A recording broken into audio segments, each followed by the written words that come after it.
जब जब भूमि पे पाप बढ़ता है तब तब कोई न कोई पुण्य आत्मा धरती पर अवतार लेती है।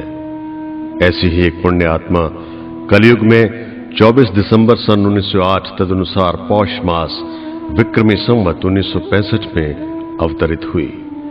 मां के गर्भ में ही जिन्होंने ब्रह्म ज्योति प्राप्त की, मां बाप ने छोटा राम नाम रखा।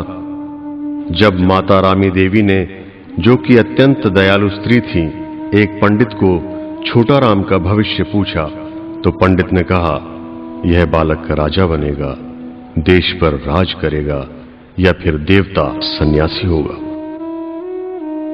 छोटा राम बचपन में ही अनेकों चमत्कार दिखाने लगे और लोगों को चकित करने लगे।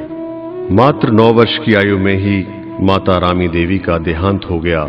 उसके बाद जब छोटा राम मात्र 11 वर्ष के हुए तो पिताजी भी चल बसे। उनके बाद छोटा राम जी ने श्री कृष्ण रूप धारण करके गौएं चराई और चमत्कार दिखाए।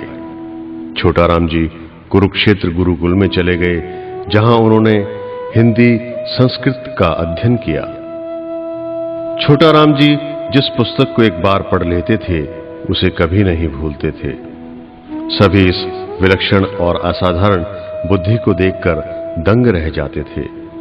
छोटा राम बहुत ही स्पष्टवादी और सत्यवादी थे। छोटा राम जी के सत्य जीवन को देखते हुए स्वामी भीष्म ने श्री छोटा राम से उनका नाम सत्यदेव रख दिया। यही सत्यदेव दैव्य शक्ति से प्रेरित होकर तपोभूमि हिमाचल के पहाड़ों में चले गए। वहां उन्होंने घोर तपस्या की। पूर्ण साधना के पश्चात उन्होंने नदी में कूदकर शरीर त्यागने का प्रयास किया ताकि इसे कच्छमच्छ खा जाएं।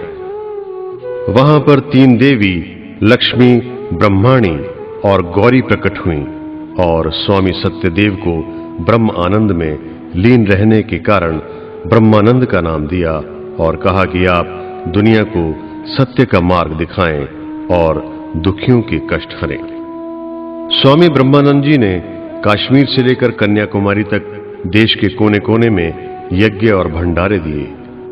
गुरु जी जहां भी यज्ञ और भंडारे करते थे, वहां के लोग वहीं पर कुछ भूमि दान दे देते थे, जिस पर गुरु जी पंचतत्व से निर्मित पचरंगे ध्वज की स्थापना कर देते थे। गुरु जी बहुत ही अटल स्वभाव के थे। गुरु जी जिस काम को मन में ठान लेते थे उसे पूरा करके ही दम लेते थे। गुरु जी के अटल स्वभाव के ऊपर अनेकों चमत्कारी घटनाएं हैं, जिनका विस्तार पूर्वक वर्णन करना संभव नहीं है। गुरु जी ने अनेक लोगों के दुख निवारे। जब भी कोई कष्ट जनता पर आता था, वो गुरु जी के चरणों में पहुंच जाते थे। इसके बाद यथोचित कार्यवाही करके गुरु जी उनके सब कष्टों का उन्मूलन कर देते थे।